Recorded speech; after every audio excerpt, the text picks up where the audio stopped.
The views and opinions expressed on any program are those of the producers and/or the persons appearing on the program, and do not necessarily reflect the views and opinions of FRC Media, Bristol Community College, or the City of Fall River.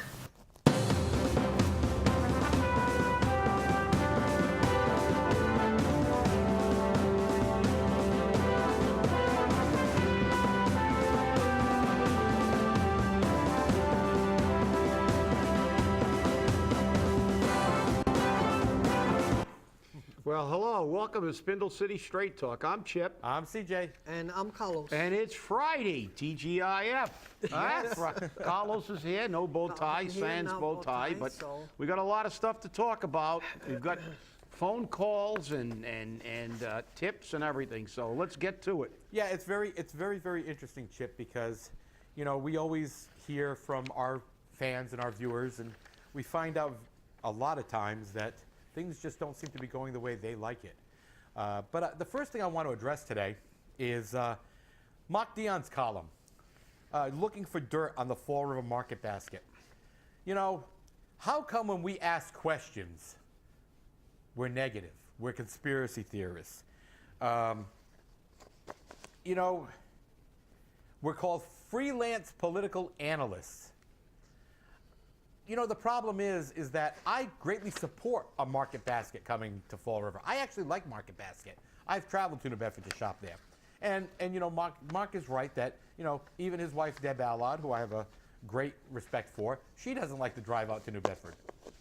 But why do we have to give the kitchen sink away every time we get a business? Every single time we get a business. And people say, oh, it's only a TIF, it's not a big deal. You know what? It is a big deal because that's revenue, tax dollars. And if we don't have the revenue, who's going to pay it? Who's going to bring the money in? You and I, the property owners. We're going to get hit with the tax bill and the fees. And the fees. Which right. we'll segue into later. Exactly. And we're the ones that have to say, oh, well, you know, we got a business out of it. They say they're going to produce 400 jobs. Granted, they may produce 400 jobs. And it will be a great asset to Fall River to have another supermarket. You know, it'll be another business. But when is the Office of Economic Destruction, this mayor, the previous mayor, going to understand that retail is not economic development? Retail is just another business.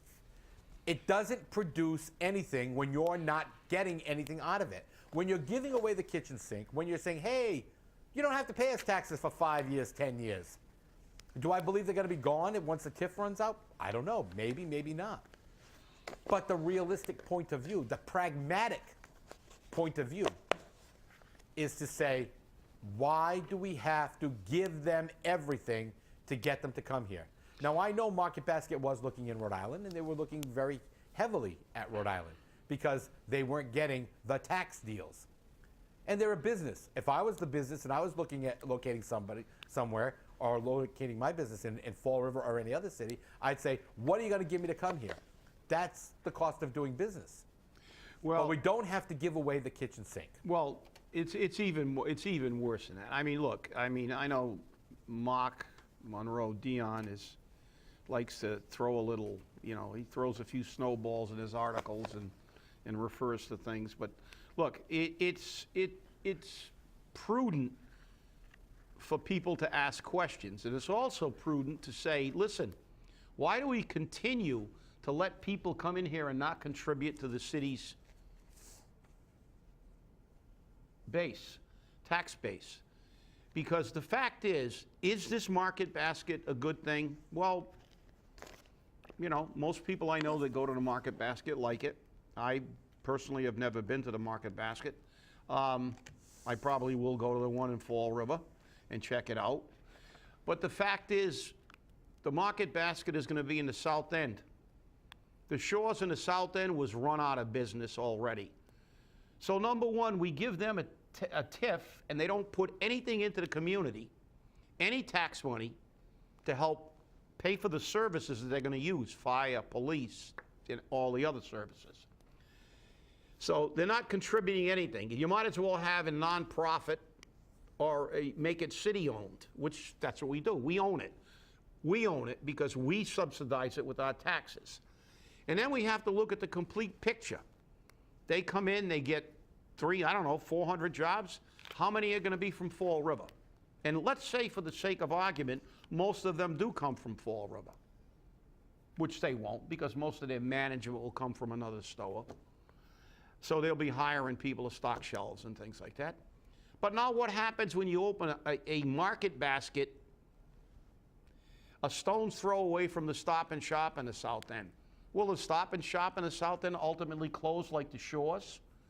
So what have we really gained in the jobs? And that's the mantra they always tell us. Give them everything for free so we can get a couple jobs. And do we really benefit in the long run?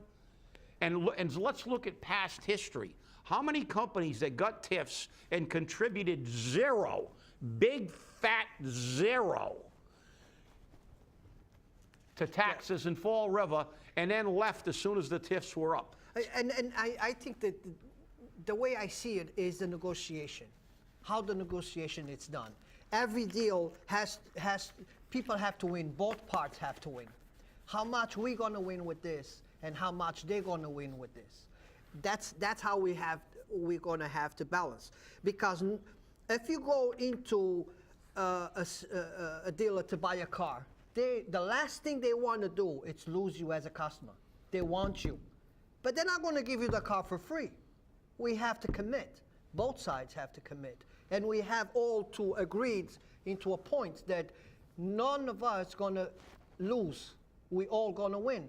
And all this, when we talk about TIFs, is like, please don't leave, please don't leave. I give you everything I have, but you're going to have to stay. And I mean, that's the way I see it, and I think that's the way we're going into it again. Well, you're 100% right. Exactly. Carlos. I mean, obviously, look, I negotiated against this city, which is like negotiating against the devil most of the time, for 24 years. And I've consulted on other negotiations in other communities, and it is a negotiation. And let's face it, what CJ just said earlier, they were looking at Rhode Island, and they came back to look at Fall River.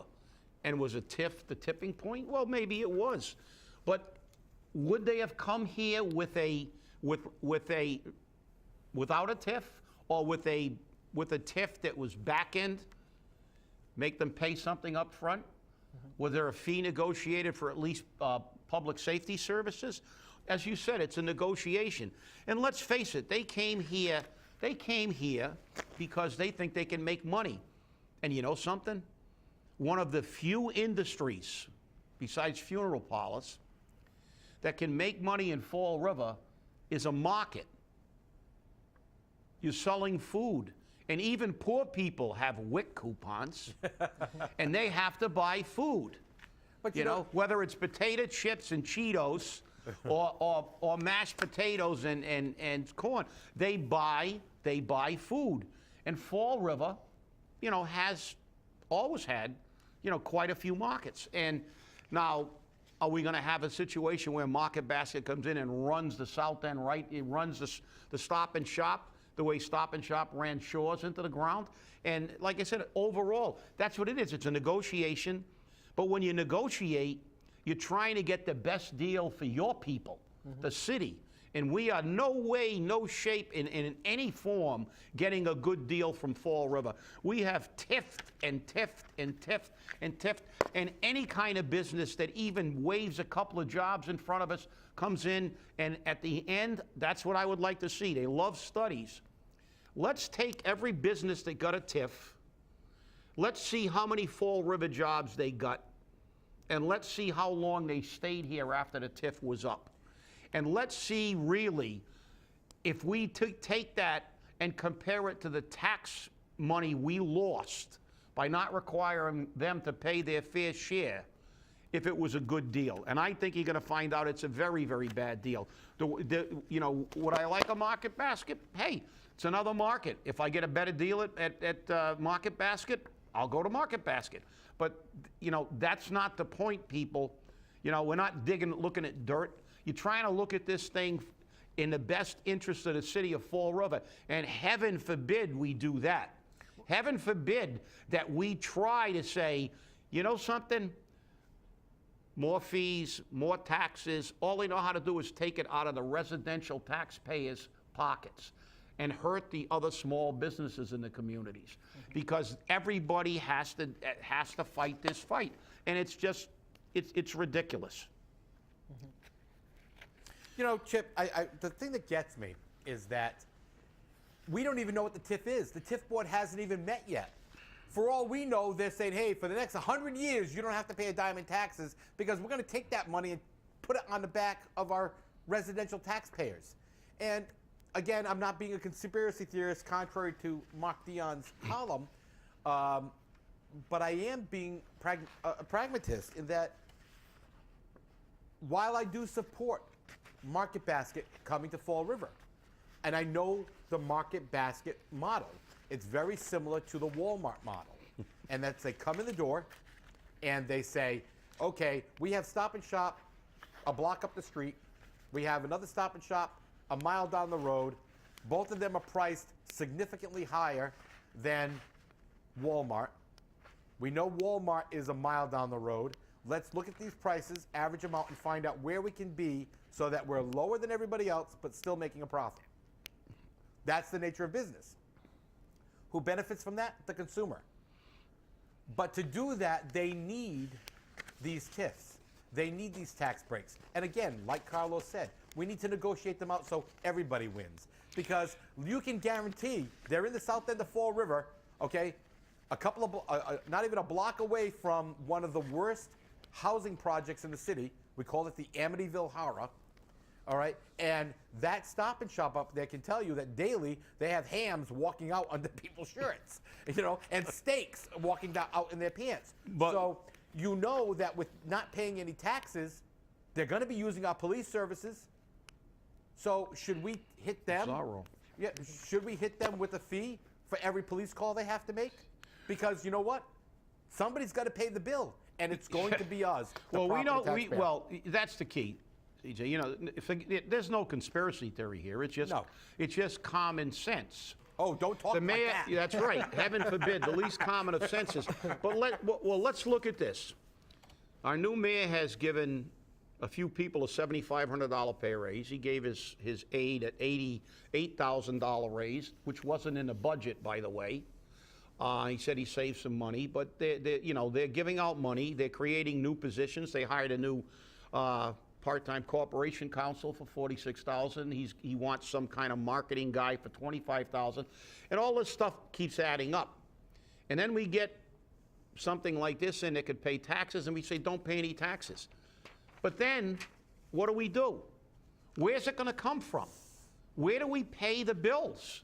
How do we pay the bills? Now we've got another building to service, another building that needs fire protection, police protection, and the city needs more money because we've increased our budget. We've increased it with pay raises and new positions. But we're going to take that out of the health account. And that's another one. Okay, but who pays? Somebody's got to pay. I mean, the bottom line is, and they're not going to pay. It's going to be the residential taxpayer. This is the problem, and we can segue, I guess, now into the. Some of our viewers wanted us to talk about the increases in the fees for boating, and this is again a classic example of shifting the burden to the everyday taxpayer.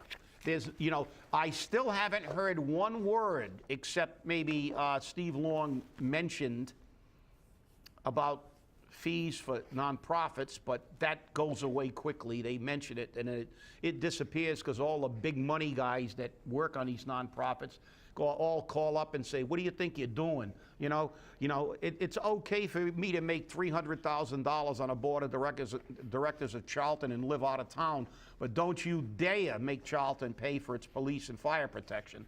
And this is the problem. So what do? We get increases, and I mean big increases. You want to run over, I have them in front of me, and I'm reading the cover letter, but they're increasing they're increasing a $35 fee and bumping it up to $150 and another fee up to If you moor in the Battleship Cove area, it's $150. If you moor outside of the Battleship Cove area, now remember, that says outside of the Battleship Cove area. This is how they get some people, $100. But if you moor on Watapa Pond, it's $50. Now, and all of which were at one time how much? $35. $35. Let's all remember that. So 35 to 150 is, oh my God, $115. Yeah, it's $115, but it's like a, I don't know, about a 400% increase. Exactly. You know, and like the other one is like a 300% increase. I mean, and you know, it's like, hey, the hell with people, because you know what the mayor's saying to you? I'm going to raise your taxes to the maximum 2.5. We're going to talk about an override. And then we're going to raise every fee we can. And now if you got enough money to afford a dinghy, if you can get a little rowboat, I'm going to charge you $1.50 to moor it. So it's like, really? I mean, when is this going to end? Well, when is this going to end? On top of this, this is the solution to increase boats on our waterfront. Right. That always works. So, let's charge you more to come here. Exactly. So we are putting a plan together to improve our waterfront. And instead of making it easier for people and more people to come and spend money on the waterfront, whatever they put up on the waterfront, they say, no, before you even get on the waterfront, you already paid to be here. Yeah. Well, you know, and the other great thing is, and this is, again, we get back to our government, who is supposed to be our eyes and ears and our representatives. I guess when they were talking about these fees, the city councilor said, where did these fees go? And there was no answer. Right. I mean, It was like, thing. Yeah. Yet, this is what I love about our council. I love these people. They're beautiful. They all meet they all know how to order a drink at Applebee's. At Applebee's, but and all meet together. But you know, Hey, it was half price. Then half price. That's right. Half price appetizers. Because they can save their own money, not yours. They have to spend their own money, so they go cheap. But you know, I mean, come on. Look, I'm not a conspiracy theorist. I'm not negative. I'm just asking a simple question. As a taxpayer and as a resident of the city of Fall River, maybe it's me, maybe I'm crazy, and you guys can take a poll. I mean, I'm nuts. But if I was a city councilor in a city that was just voted the poorest city in the state, that has almost 25% of its citizens living below the poverty level, and about 18% with an income, a household income of less than $15,000, which I don't know how anybody can live.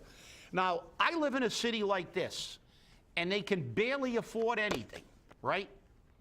And we're not going to get money from anybody else except the residential taxpayers.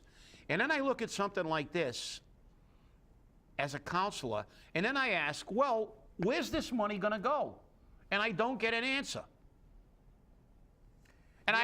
And then I vote for it.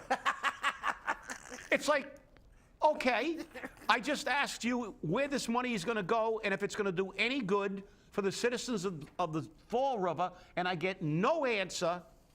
Good question. Very good question. But you know, Chip. But what's the result? The end result is, like it always is in a city council, it's like questions, no answers, And we vote for it. bogus figures, and after all this, they vote for it. But you know, Chip, I think the biggest statement here is this. This is called a waterways user fee. This is an addition. This is an addition to the other fees that boaters are already assessed, like a boating excise tax. Does Okay? Fall River own the water? I guess so. So I guess at Horseneck we can charge them a fee too because we own part of the Atlantic Ocean. Right. Right? But the real funny part about it was, here was Kathy Ann's excuse or explanation. Well, other cities and towns do this. Other water neighboring communities do this. So because everybody does it, Fall River has to do it. So remember, when you have a choice of paying Fall River $150 for a sticker on your boat to use the Taunton River, or go down to Newport, which, by the way, has the availability to get on and off your boat in the city, unlike Fall River, doesn't have that, okay? Where are you going to go? Are you going to pay $150 to sit on your boat in the water?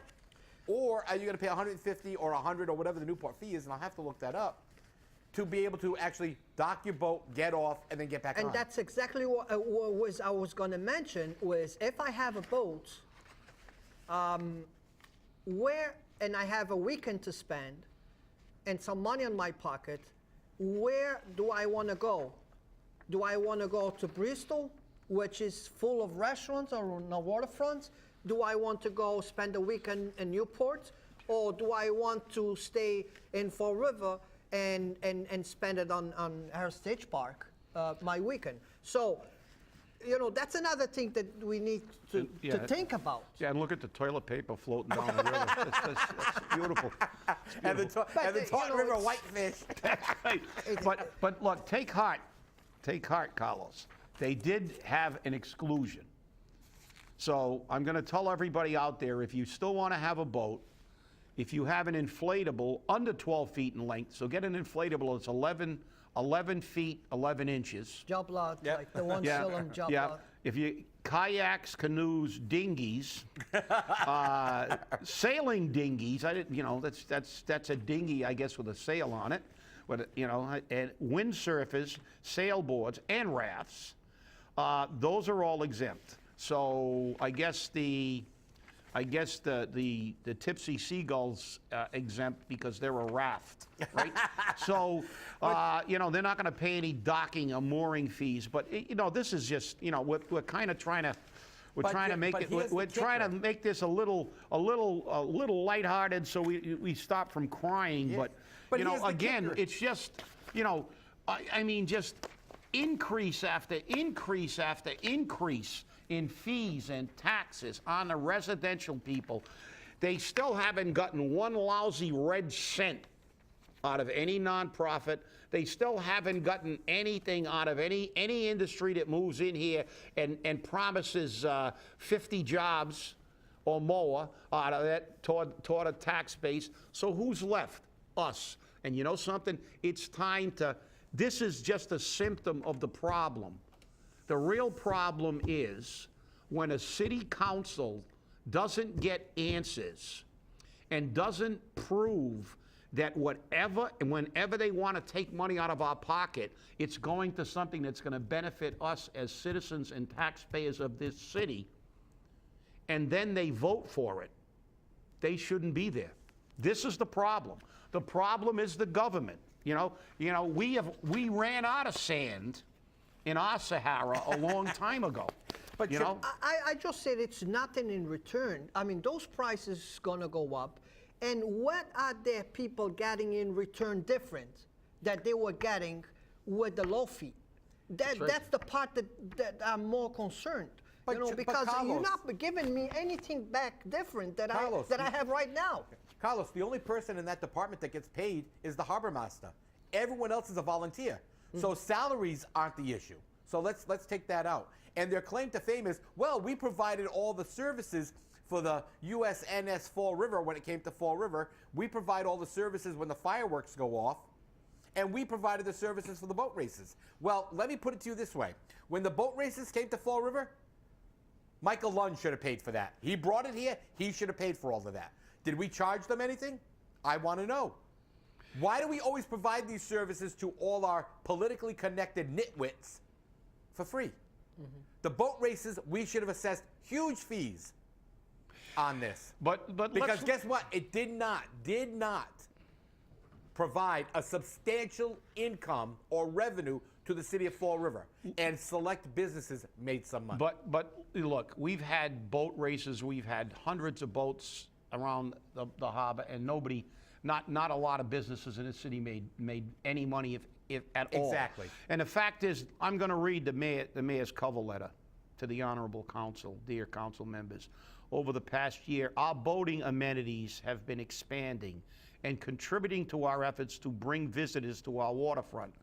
I don't see a hell of a lot of amenities down there, and we haven't brought a lot of visitors. Like I said, just the ridiculous logic of this, that we're gonna outdraw Newport, which or Cape Cod for people who have boating. Who want to come in and dock their boat. They can sail down a Cape Cod and have that. And then it says the economic benefits boaters bring to our restaurants and historic attractions are also matched by the vitality which increases waterside activities can generate. That's, we've had, what are they going to do? The big Mamie, the carousel's been a giant flop. They think. And then the whole thing is the upside down logic here. They think by increasing the cost to come here, when this is a third or fourth tier destination, especially for boaters. I mean, if I had a boat of any consequence, this is the last place I'd dock it, because you don't have any. There's no diversity of restaurants. If you dock your boat in Newport, you can go to a pub, you can go to an Italian restaurant, you go to a steakhouse, you can go to there's all kinds of restaurants. If you go down to the Cape, you've got you pick a restaurant. I think we have come to Fall River. What do we got? You can go to a pizza joint, a Chinese restaurant, or a Portuguese restaurant, basically. And we're trying to get people in. And I think years ago, somebody figured out that if you make it free, you might get a few more people, because that's what when they created those areas where there was no parking fees and people could walk and there was no car parking, and they wanted foot traffic for people to walk around. But then again, what the hell do we know? What do we know? Look at our economic performance. These people, they're nailing it again. They're nailing it again. I want to see, after all these fees are increased, the only thing that'll happen is more people will sell their boats. Yeah. And the traffic that we have right now on the waterfront, I have to thank the dogs, because they are bringing the owners down to the waterfront for a walk. Yeah. That's pretty much the traffic that we see there. It is traffic there, but it's pretty much, the dogs say, let's go for a walk. And it's leaving little piles and landmines all over the place. Yeah, and they're getting their exercise and walking, but they're not spending any money. Right. Look at the how many times has the Cove gone out of business under how many names?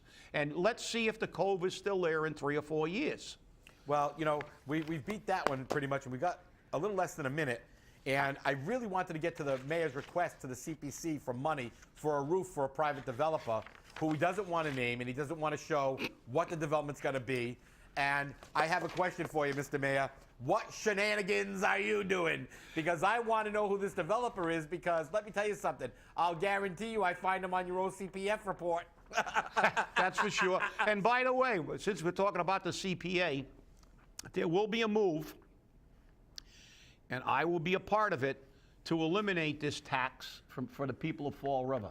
All we've seen with this CPA is political maneuvering to get money. All we've seen is this money go to people who are politically connected, and just like this request, we're going to build a new roof for one of his buddies. Hey, stay angry. We're not going to be on Monday because it is a holiday, so we'll see you on Wednesday. Have a great weekend and enjoy the long weekend, everybody. Bye-bye. President's Day. Damn the torpedoes. Full speed ahead.